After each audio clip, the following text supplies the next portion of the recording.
June 23, 1942. The skies over the English Channel were a chaos of cloud and confusion. Oberleutnant Armin Faber, a decorated Luftwaffe pilot, was flying one of Germany's newest and most feared fighters, the Focke-Wulf 190. It was the pride of German engineering, a machine that had stunned the Allies since its debut. Faster, stronger, and more agile than anything Britain could field, the FW-190 had rewritten the rules of aerial combat. Allied pilots spoke of it with dread, calling it the butcher bird for the way it tore through squadrons of Spitfires and Hurricanes. Faber's mission that day had been routine, a patrol and engagement over the Channel, but as the dogfights scattered and the coastline blurred beneath him, the confusion began. The Channel, with its shifting haze and mirrored water, had deceived even veteran pilots before. Thinking he was turning back toward friendly territory in France, Faber instead drifted north, following the wrong coastline. Below him lay not occupied France, but the green hills of Wales. When he spotted an airfield, he descended confidently, certain he was returning to a Luftwaffe base. He landed smoothly, taxied his plane forward, and stepped out of the cockpit, only to find himself staring at British ground crew and the unmistakable silhouettes of Spitfires parked nearby. The realization must have struck like lightning. He had just delivered Germany's most advanced fighter straight into British hands, completely intact.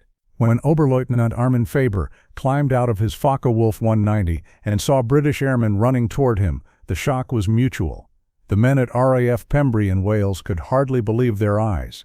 For months, reports from the front lines had described a terrifying new German fighter, one that outperformed the legendary Spitfire in nearly every way. British pilots had seen its power firsthand. They watched their comrades fall in combat after barely glimpsing the enemy. The Focke-Wulf 190 seemed untouchable, a shadow in the sky that struck with deadly precision. Now, by sheer accident, one of these machines had landed safely on British soil. Not a wreck, not a damaged fuselage pulled from the sea, but a fully operational aircraft. For the Royal Air Force, this was a once-in-a-war gift. Intelligence officers rushed to secure the plane. Guards surrounded the airfield. Orders were sent immediately to London. The enemy's greatest secret weapon was in British hands. As engineers and pilots examined the fighter, they were astonished by its design. The radial BMW 801 engine gave it tremendous power at low and medium altitudes. Its wide landing gear made it stable on takeoff and landing, something Spitfire pilots had always envied. The cockpit was well organized, built for efficiency and speed under pressure, but what struck the British most was the sheer balance of the aircraft. It could roll faster than any plane they had encountered, dive almost vertically without breaking apart, and unleash devastating bursts from its 4 machine guns and 2 20mm cannons. The arrival of Faber's FW-190 answered months of fearful speculation. Allied pilots had suspected the Luftwaffe possessed a new generation of fighter. Now they could study it in every detail. The plane was carefully dismantled, examined piece by piece, and later flown by Britain's top test pilots to uncover its strengths and weaknesses. What had been a mystery of the battlefield was now a subject of intense scientific and tactical study.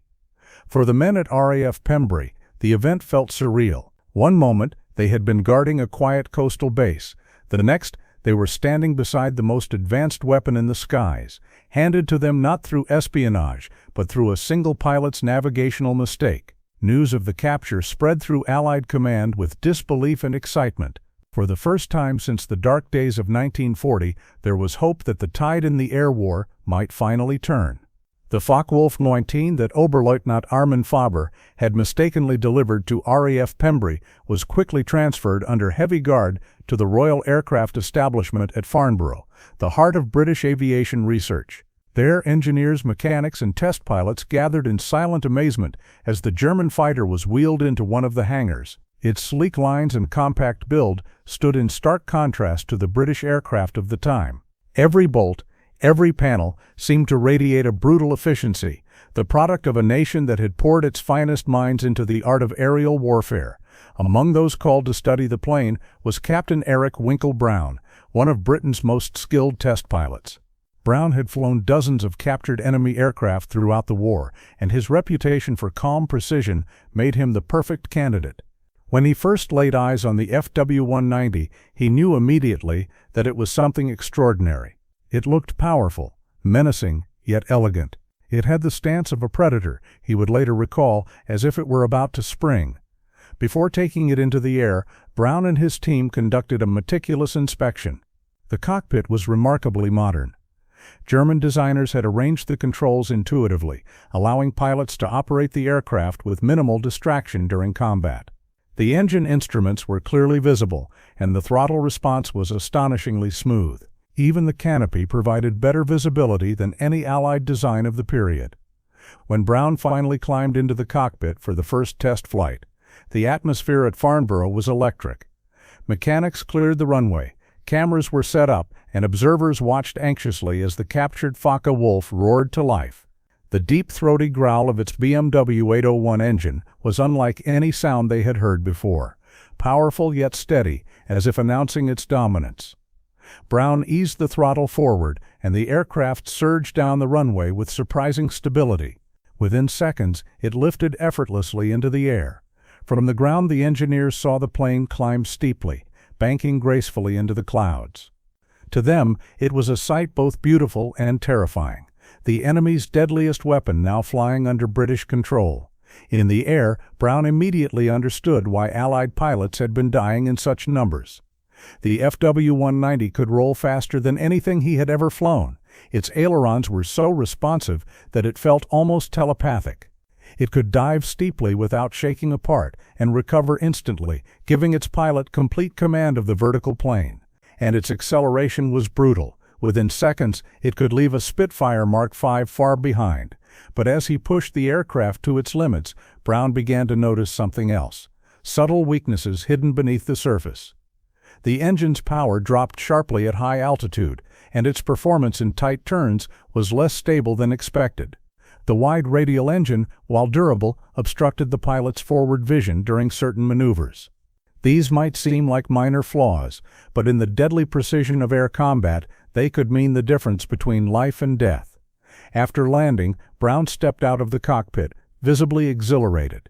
He immediately began dictating his observations, knowing they would shape the future of Allied air strategy. Over the following weeks, he and his team flew dozens of test missions, pitting the captured German fighter against British and American aircraft in simulated combat. They analyzed every encounter in minute detail, timing climbs, rolls, and dives to understand exactly how the FW-190 gained its advantage and how it could be defeated. What emerged was a comprehensive report that would ripple across Allied air forces. Pilots learned not only the enemy's strengths but also its vulnerabilities.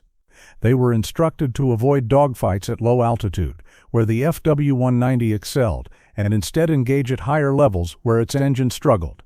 Spitfires and Mustangs began using climbing turns to counter its roll rate and attacking from angles that exploited its blind spots. For the first time since the Focke-Wulf had appeared, the Allies had a fighting chance, and it was all because one German pilot, lost in the fog of war, had mistaken a Welsh airstrip for home. The intelligence gathered from the captured Focke-Wulf 190 rippled across Britain's air command like a shockwave. Within weeks, copies of Captain Eric Brown's reports were circulating among senior officers, engineers, and squadron leaders. It was as though a veil had been lifted from the eyes of the Allied air forces. For months, their pilots had faced an invisible problem, an opponent whose capabilities they could only guess at. Now, for the first time, they knew exactly what they were up against. At the Supermarine factory, where new models of the Spitfire were already under development, engineers immediately began studying the captured German fighter's performance data. The result was the birth of the Spitfire Mach 9, a direct response to the FW-90's superiority. It featured a more powerful Merlin 61 engine, a new two-stage supercharger, and improved armament, all introduced under immense pressure and at record speed. The Mach 9 would soon prove to be a match for the FW-90, finally restoring balance to the skies over Europe. The Americans, too, took notice. The U.S. Army Air Forces, preparing to expand operations over the continent, pored over the British analysis. Tactical bulletins were rewritten. Pilots of the P-47 Thunderbolt and later the P-51 Mustang studied the FW-90's flight patterns, its dive behavior, and its climb rates. They learned when to engage, when to withdraw, and how to lure the enemy into disadvantageous positions. The days of entering a dogfight blind were over. At Farnborough, the tests continued deep into the winter of 19. Brown and other pilots pitted the FW-90 against every Allied aircraft they could muster, from hurricanes to mosquitoes. These mock battles revealed critical lessons. The German fighter's roll rate was unmatched, but its engine lost effectiveness above 22,000 feet. Its short range made it less suited for prolonged missions. Its high-speed dives, while deadly, often caused temporary blackout for inexperienced pilots. Every weakness was documented, every advantage studied.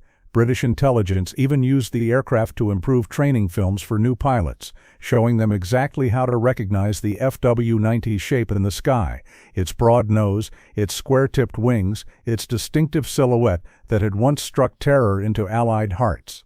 Meanwhile, on the German side, the loss did not go unnoticed. News of Faber's mistake spread quietly through Luftwaffe command, though it was never made public. Within the High Command, the incident was treated as a near disaster. The FW-90 had been one of Germany's most closely guarded secrets, a technological edge that had allowed the Luftwaffe to dominate in the West. Now, that secret was gone. Engineers scrambled to modify the aircraft's design, introducing incremental improvements to stay ahead of what they knew the Allies would soon counter. But the momentum was shifting. By 1943, the skies over Europe began to tell a different story. The new Spitfires were faster and climbed higher. American P-47s began escorting bombers deep into occupied France, and the first P-51 Mustangs, sleek, long-ranged, and deadly, appeared on the front lines. The Luftwaffe, once feared and seemingly invincible, found itself increasingly on the defensive. And though few outside intelligence circles knew it, much of this transformation traced back to one strange, almost unbelievable event, a single wrong turn made by a confident German pilot who believed he was landing in friendly territory. Armin Faber's navigational error had become one of the most valuable intelligence windfalls of the entire war. Across Allied command, the story spread quietly as both a cautionary tale and a symbol of fortune. Historians would later call it the day Germany handed over its crown jewel. But for those fighting in the skies of 1943 and 1944, it meant something simpler: survival. Every pilot briefed on the FW-190's secrets carried into battle not only skill and courage, but knowledge. Knowledge bought not through spies or sabotage, but through one man's moment of confusion high above the English Channel. In the months that followed the capture of Armin Faber's Focke-Wulf 190, the Allies transformed what had been a disastrous disadvantage into an unprecedented opportunity. The data drawn from the captured aircraft reshaped air combat doctrine across every front of the war. By 1943, RAF and USAF pilots entered battle with not just courage, but knowledge, a weapon as powerful as any machine gun or engine. Faber himself was taken prisoner immediately after his capture at RAF Pembry. Interrogators described him as polite, professional, and quietly humiliated. He had been an experienced Luftwaffe officer, decorated for bravery, and yet, through a single navigational mistake, he had delivered one of Germany's greatest military secrets to its enemies. The irony of his fate was not lost on either side. For the British, his capture was a triumph of luck and timing. For the Germans, it was an embarrassment so severe that it was quietly omitted from most wartime reports. The captured FW-190 was repaired and flown hundreds of times by British test pilots in the years that followed. It became a symbol within the Royal Aircraft establishment, a reminder of how intelligence and engineering could turn the tide of war. Copies of its performance reports were shared with American and Canadian units, influencing fighter development across the Allied world. The tactical insights gained from it would eventually help shape the doctrines that carried the Allies to air superiority over Europe by 1944. As the war progressed, the Luftwaffe introduced improved versions of the FW-190, including the long-nosed Dora series, designed to regain lost advantage, but the Allies were now evolving faster. With the Mustang's range, the Spitfire's agility, and the growing production power of American industry, the balance of power in the air had irreversibly shifted. What had once been a one-sided struggle became a contest the Allies could finally win. In the post-war years, Armin Faber was repatriated to Germany, where he lived a quiet life, far from the fame or infamy that history might have granted him. His name remained known mainly among historians and aviation enthusiasts as a footnote in a vast and terrible conflict. Yet his unintentional act had left a mark on history. It had saved countless Allied pilots who would otherwise have faced an unbeatable foe without understanding it. Today, the story of Faber's flight stands as one of the most extraordinary accidents in military aviation. It is a reminder that wars are not always won by strength alone, but by information, and that sometimes a single moment of human error can alter the course of nations. For the men who flew in those desperate years, knowledge of the FW-190's secrets was more than intelligence. It was a lifeline. From the skies over France to the battlefields of Normandy, the lessons learned from that captured fighter helped pave the way for Allied victory. One pilot's confusion, born of clouds and chaos above the Channel, had changed the destiny of the air war, and in its own small way, the destiny of the world.